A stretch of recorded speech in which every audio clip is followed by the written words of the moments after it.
suffering of the crowd wrapped around the magic arena like a suffocating blanket woven from 1,000 desperate hopes.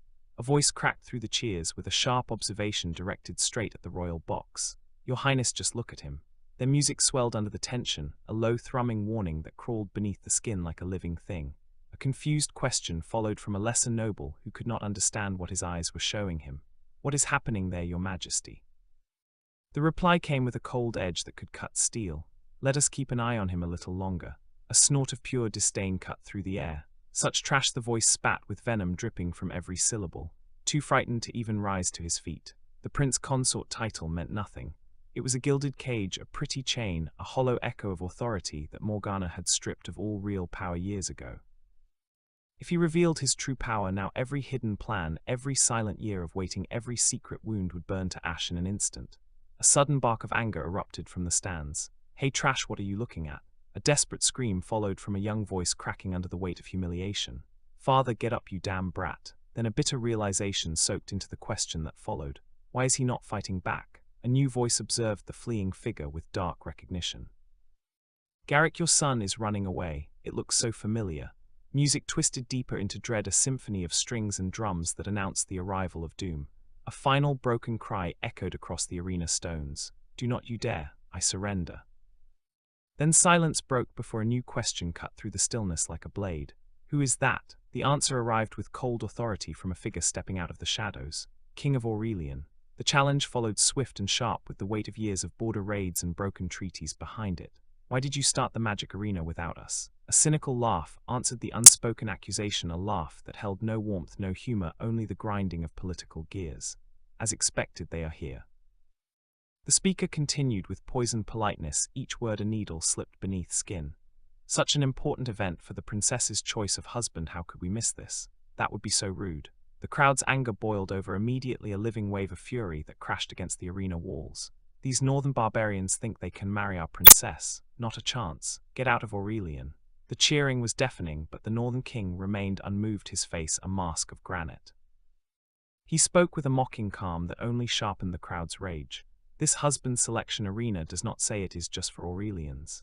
Music underscored his next challenge, a low bass note that vibrated in the chest. "So why cannot we compete? Are you scared or something?" He turned his taunt directly to the Aurelian throne, his eyes never blinking. "King of Aurelian, if you are scared, just surrender the princess to us. We will leave right away." Laughter followed, but it was harsh and brittle like ice breaking under a winter boot. An Aurelian noble spat back, his face red with outrage. "A measly little nation, how dare you be so defiant?" The northern king's reply was ice formed into words. "Watch your tongue, keep your dogs in check." The threat followed with surgical precision, a knife slipped between ribs. "If he draws on us, are you ready for a three-kingdom war?" The accusation burned through the arena's atmosphere. "You have waged war against Aurelian for years, slaughtering countless innocents." A furious Aurelian voice answered from the king's own war council. "Fine, then let us war." The northern king shrugged with theatrical ease, his shoulders rising and falling like an executioner testing the weight of an axe. "Fine by me." He gestured to his ally, the northern king, who stood beside him, a man with a wolf's smile and a bear's shoulders.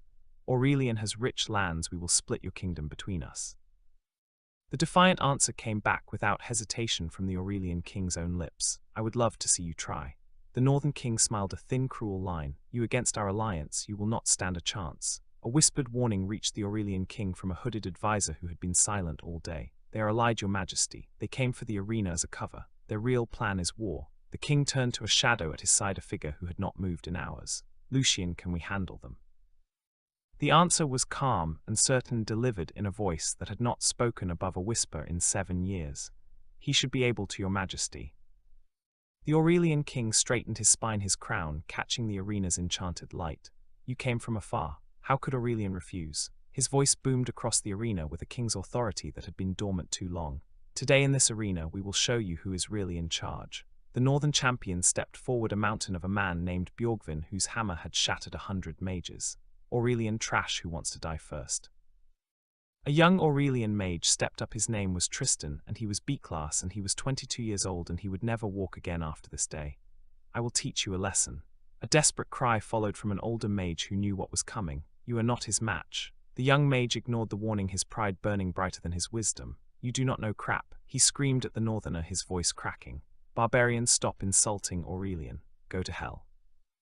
The fight erupted in a flash of fire and whined a beautiful display of elemental fury that would have won any tournament in the southern kingdoms. The northern champion moved with impossible speed for a man his size. "Catch him," a voice shouted in awe from the stands. "He can cast both fire and wind magic at the same time." A proud voice answered from the Aurelian side, a father's voice thick with tears before they fell. "Of course, my son is not like that Lucian. He has got real talent." But the pride died instantly, crushed under the weight of reality. A cold northern voice cut through the celebration like a scythe through wheat. "So this is the mage you brag about. All show and no harm. What happened?" The mage's spell had simply vanished, eaten by the air around the northern champion. A stunned observer noted the truth with a trembling finger pointed at the champion's chest. "He is unharmed. Your Majesty, his magical armor not only deflects casts, but also absorbs magic." A father's desperate hope rose again, clawing at the inside of his throat. "My son." The northern champion laughed, a sound like stones grinding together. "So is this all you got? You had better surrender now." Laughter rolled across the northern contingent, a wave of mockery that washed over the Aurelian stands. Then a scream that would haunt dreams for a generation. "I will go." The northern champion's attack landed with the sound of a thunderclap, and the Aurelian mage fell, his body twisting in ways bodies should never twist. The champion announced his victory with contempt dripping from every word. "Tristan is a B-class mage. No one can resist his wind magic. None of you can even fight." He scanned the arena, his eyes burning with challenge. "Who is next? Sure enough, you mages in Aurelian were born to rot at my feet. A pack of failures." The question burned through the Aurelian ranks, a hot coal of frustration. Why is not Lucian stepping up yet? The Aurelian king made a desperate gambit, a throw of the dice, that showed how little he understood the game being played. Today, whoever bests Prince Bjorn wins a king's ransom. 10,000 in gold, 1,000 bolts of the finest silk, 100 chests of rare treasure. But the crowd's hope crumbled like dry earth under a boot heel. A bitter voice whispered from the shadows of the stands. "If even a B-class mage cannot beat him, what is the point of us going up?"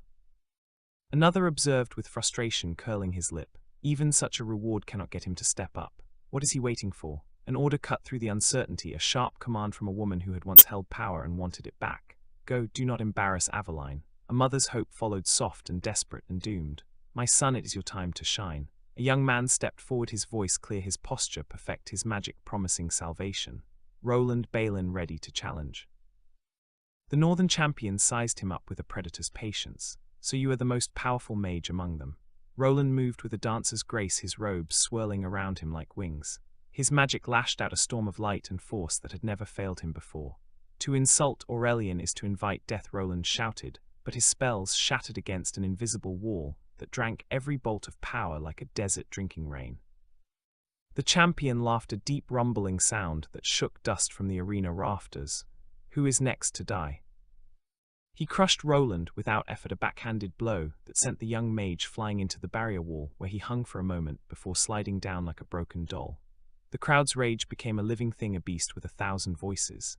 "These filthy barbarians, how dare they mock us on our own soil? What exactly does he want?" A voice from the stands pieced together the truth, a slow dawning understanding that spread like fire through dry grass. Back when Lucian's mother was alive, Lucian was the capital's famous magical prodigy, but now look at him. What a waste. The speaker's tone shifted to something sharper, something closer to revelation. "I see now, your Majesty. It is not the gold he is after. It is true authority." The king frowned, his brow furrowing in confusion that was not entirely feigned. True authority. The explanation came quickly from the hooded advisor who had been silent for so long. Lucian lost his mother early. He has been hiding his power, waiting for a chance. The prince consort is just a hollow title. Only real power can free him from Morgana and reveal the truth about his mother. The king's eyes hardened with decision, a steel that had been missing from his rule for years. "Power, then? You should have just said so." He raised his voice to the arena, a proclamation that would change the balance of everything. "Today's victor shall be named Grand Mage of the Kingdom, granted lands, a seat on the Royal Council, and command of the Royal Guard and Mage Corps." A shocked whisper followed from a noble who had spent his life climbing the ladder only to watch someone else step onto the top rung. "That is even more powerful than my father." The northern king watched the Aurelian throne with a predator's patience, his eyes half closed like a wolf pretending to sleep. He is panicking. The king of Aurelian is rattled. "Offer all the rewards you want, they will not make it out alive. Not a soul in this arena is fit to shine Bjorn's shoes. Send them all. I will gut every single one of them." The Aurelian king spoke across the chaos, his voice cutting through the noise like a blade through silk. Your Majesty, do you stand by your word? The answer was absolute, forged in a fire that had been banked too long. My word is law. A new voice broke through the tension. A calm voice that seemed to come from everywhere and nowhere, a voice that had not been heard in public for 7 long years. Well then, a pause heavy with anticipation, a silence that pressed down on the arena like a physical weight. I guess it is my turn to play. A frantic voice tried to stop him, a voice that belonged to a man who had given up on his son long ago. Have you lost your senses? Get back. The calm voice answered with gentle certainty, a son's reassurance to a father who did not deserve it. Do not worry, father, I will not lose. The crowd erupted in disbelief, a tidal wave of mockery and scorn.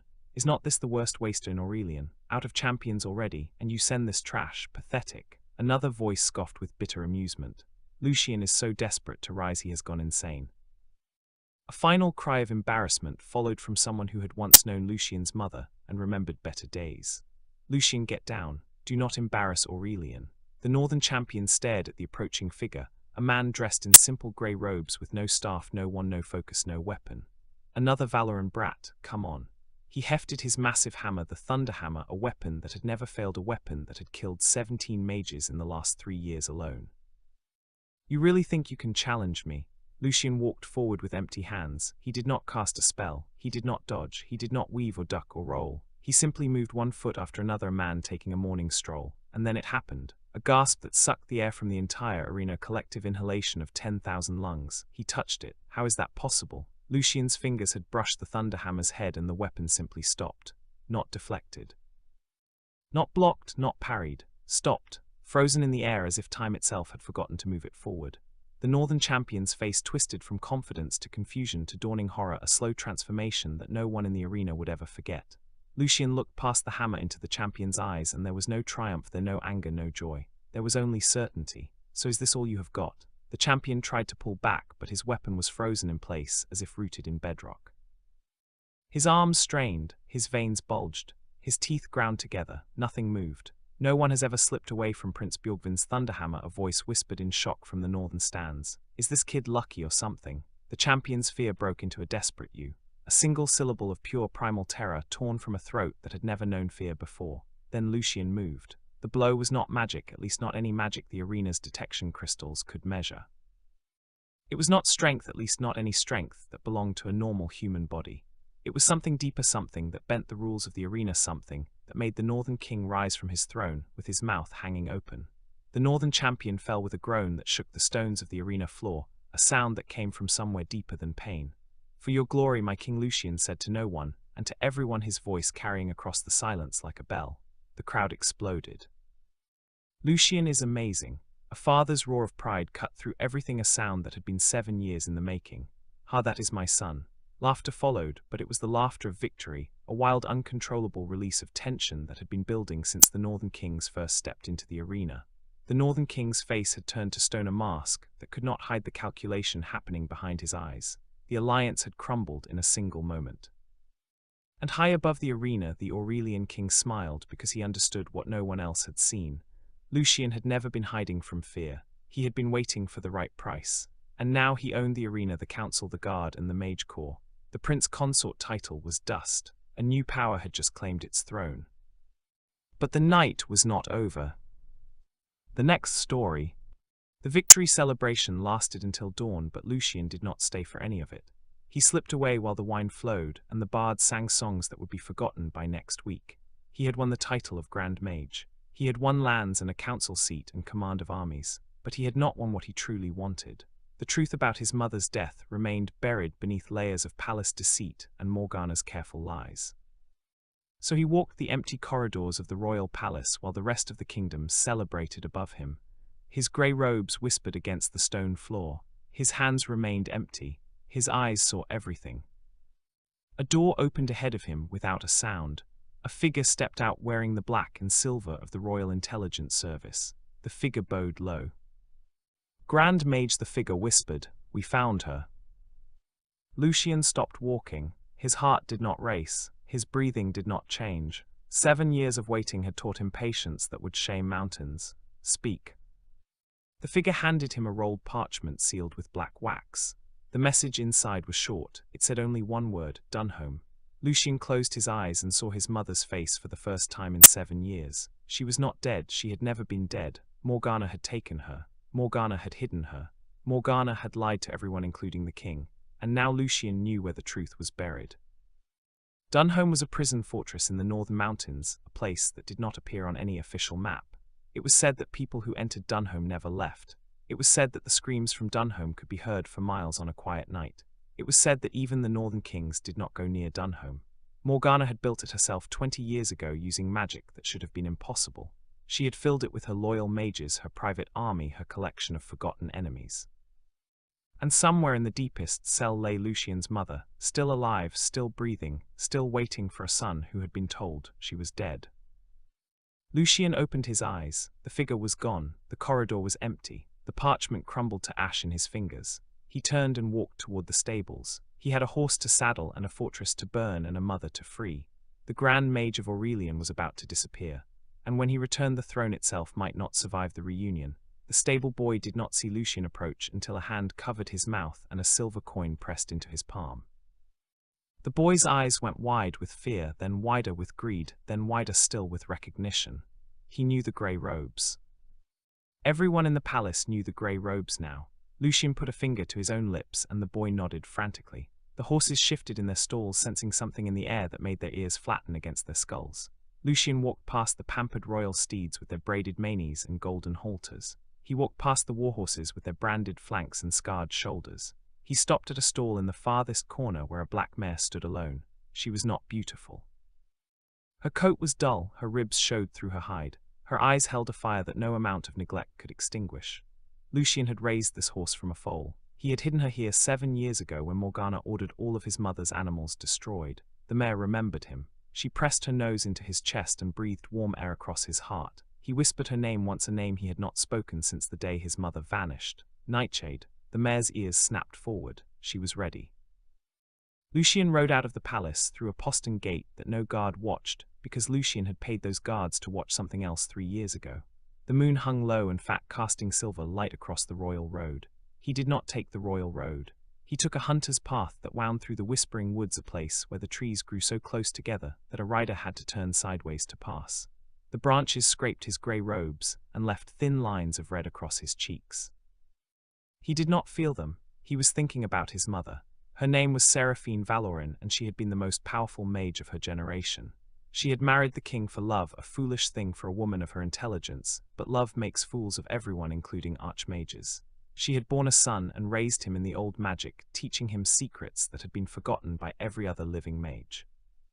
She had laughed at Morgana when Morgana first came to court, a young noblewoman with hungry eyes and a hollow heart. Seraphine had said that Morgana's magic was borrowed, not owned, stolen, not earned. She had said that borrowed magic always demands repayment with interest. Then one night 7 years ago, Seraphine had vanished from her chambers, leaving behind a cold dinner and a warm bed and a 7-year-old son who would spend the rest of his life looking for her. The king had searched for a month, then a year, then he had stopped searching because Morgana told him that Seraphine was dead, and the king wanted to believe it because believing was easier than grief. Lucien had never stopped. He had played the fool for 7 years. He had let himself be called trash and waster and disappointment. He had watched his father marry Morgana and watched Morgana poison the court and watched the kingdom rot from within. He had hidden his power so deeply that even the palace mages thought he had none, and all of it had been for this night. The whispering woods gave way to the grey downs, a rolling expanse of grass that looked silver under the moon. Nightshade stretched her legs and ran. The wind tore at Lucien's hood and pulled his grey hair across his face. He was 30 years old, but he looked older. 7 years of pretending had carved lines into his skin that no amount of magic could smooth away. He had not laughed in 7 years, not a real laugh, not the kind that comes from the belly and leaves tears in the eyes. He had not slept through the night in 7 years. He had not let anyone touch him, not a hug, not a handshake, not a clap on the shoulder, because touch reminded him of his mother's hands on his face the night before she disappeared. She had cupped his cheeks and looked into his eyes and said, "Remember, my love, that power is only as good as the person who wields it." Then she had kissed his forehead and sent him to bed, and when he woke up she was gone. He had never forgiven himself for sleeping through her disappearance. He should have heard something. He should have felt something. He should have woken up and fought whoever took her and died beside her rather than live 7 years without her. But he had been 7 years old. 7-year-old boys sleep through storms and earthquakes and the end of the world. He knew this logically. his heart did not care about logic. His heart had been bleeding for 7 years, and tonight he was finally going to stitch the wound closed or die trying. Dawn found him at the edge of the Frostfang Mountains, a jagged spine of rock that divided Aurelian from the northern kingdoms. Dunham lay 3 days' ride into those mountains hidden in a valley that never saw the sun. Lucian had never seen Dunham, but he had dreamed about it every night for 7 years. In his dreams, the fortress was made of black stone and screaming faces. In his dreams, the walls wept blood, and the gates were made of human bones. In his dreams, he always arrived too late, finding only his mother's empty cell and a single word carved into the stone floor. Too late, too late, too late. He woke from those dreams with his pillow soaked in sweat and his throat raw from screaming. Tonight he would not sleep. Tonight he would ride. Tonight he would reach the foothills and find the hidden path that the Intelligence Service's map had shown him. Tomorrow he would reach the fortress. Tomorrow he would burn it to the ground. But first he had to cross the border. The northern kingdoms did not welcome travelers from Aurelian, especially not travelers who wore grey robes and rode black mares, and carried no papers and offered no explanation for their presence. The border checkpoint was a wooden tower built into a narrow pass between 2 cliffs. A dozen northern soldiers manned the tower with crossbows and fire magic, and the kind of boredom that makes guards dangerous. Lucian could have killed them all without dismounting. He could have turned their blood to ice or their crossbows to snakes or their minds to screaming chaos. But killing the border guard would alert Morgana. Morgana had spies everywhere, even here. If she knew that Lucian was riding north, she would send her hunters after him, and her hunters were not like the northern champion in the arena. Her hunters were shadows with teeth. Her hunters did not fight fair or announce themselves, or give their enemies a chance to surrender. Her hunters killed from a distance with poison and silence and magic that left no trace. So Lucian did not kill the border guards. He walked Nightshade up to the tower and raised his hood and spoke in the northern dialect he had learned from a prisoner 7 years ago. The prisoner had been a northern scout captured during a border raid. Lucian had visited that scout every day for 6 months, trading food for words. The scout had taught him the northern tongue and the northern customs and the northern songs. Then the scout had died of a fever, and Lucian had wept for him, because the scout had been the closest thing to a friend that Lucian had allowed himself in 7 years. The scout's name was H. Jalma, and he had a wife and 3 children in a village called Stonebridge. Lucian had sent that family money every month for 7 years using a false name, and a false address, and a false heart, because he could not let anyone know that he cared about anything. Caring was a weakness that Morgana would exploit. Caring was a chain that Morgana would use to drag him down.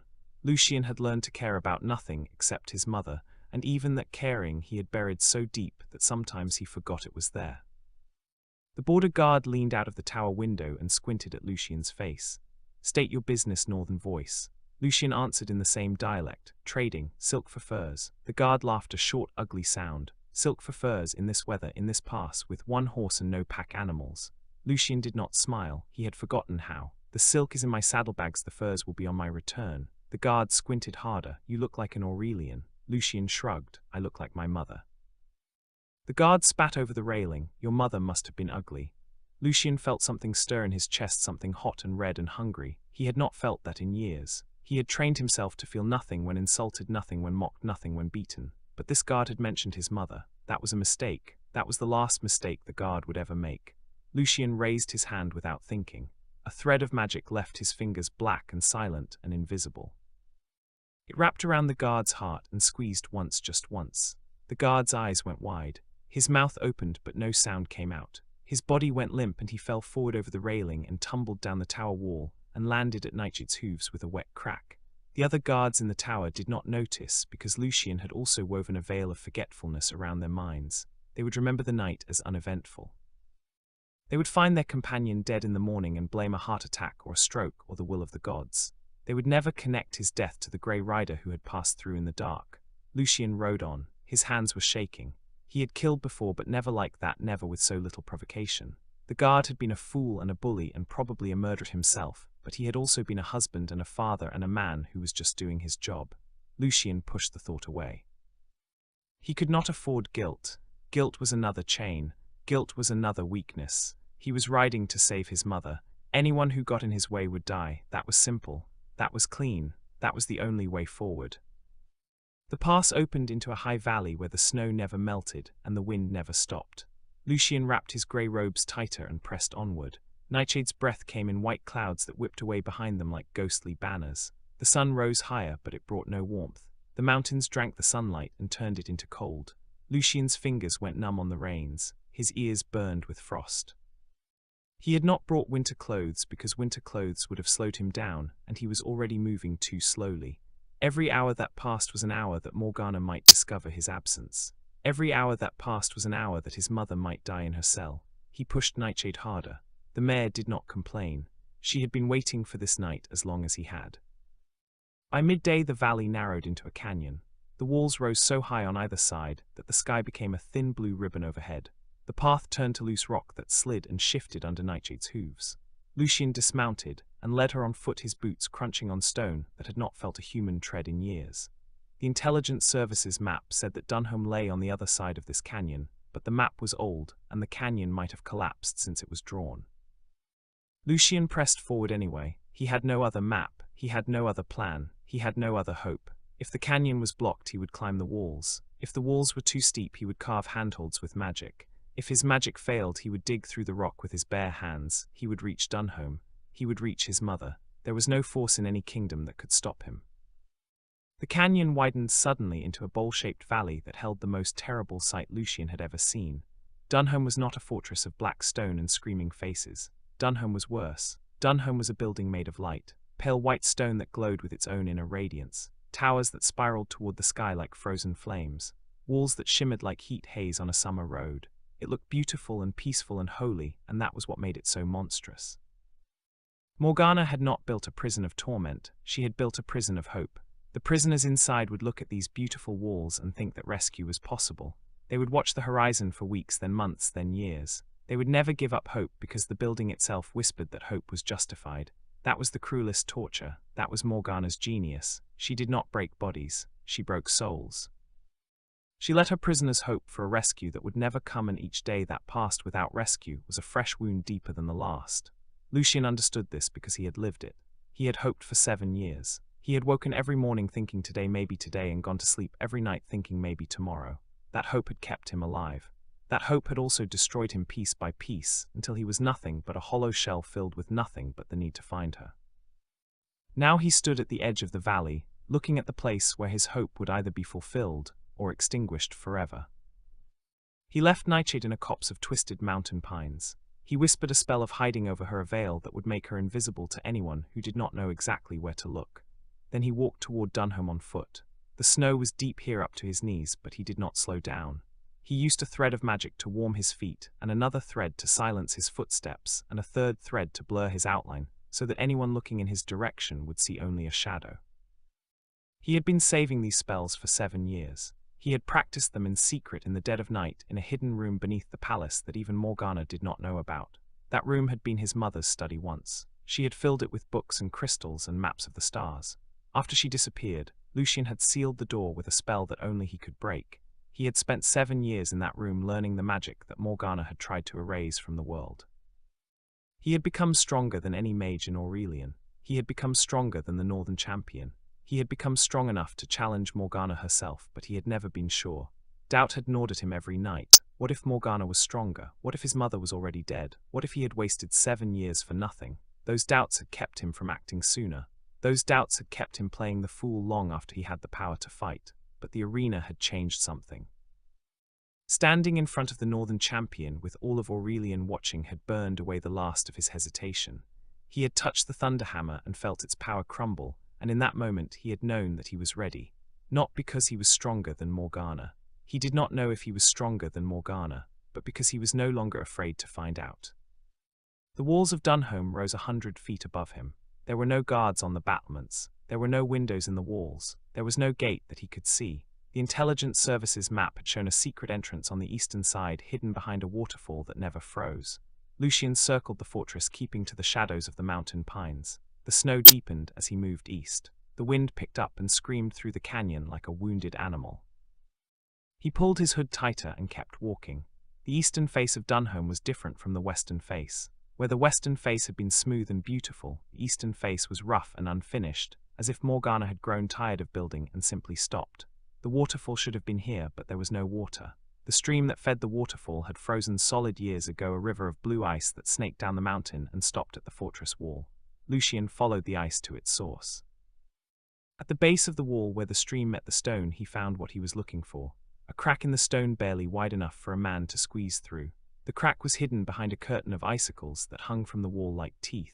Lucien pushed through the icicles and felt them snap against his grey robes. The crack led into darkness. He summoned a small flame that hovered above his palm and stepped inside. The passage was narrow and low, forcing him to turn sideways and duck his head. The walls were wet with condensation that dripped down his neck and soaked through his robes.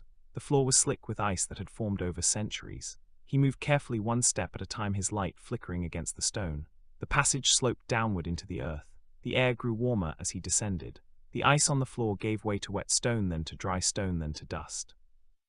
The walls changed from rough natural rock to smooth worked blocks. He was inside the foundations of Dunholm now, beneath the fortress itself. The passage ended at a wooden door bound with iron. The iron was rusted and the wood was warped, and the door looked like it had not been opened in years. Lucien pressed his ear to the wood and listened. Silence. He pushed the door open. It swung inward without a sound. He found himself in a narrow corridor lit by torches that burned with green flame.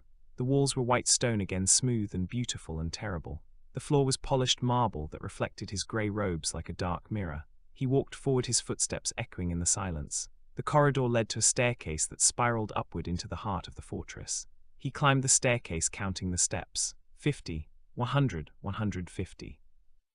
The staircase ended at another door, this one made of silver. The silver door had no handle, no lock, no visible way to open it. Lucien touched the silver and felt magic pulse beneath his fingers, a lock that required a key of blood.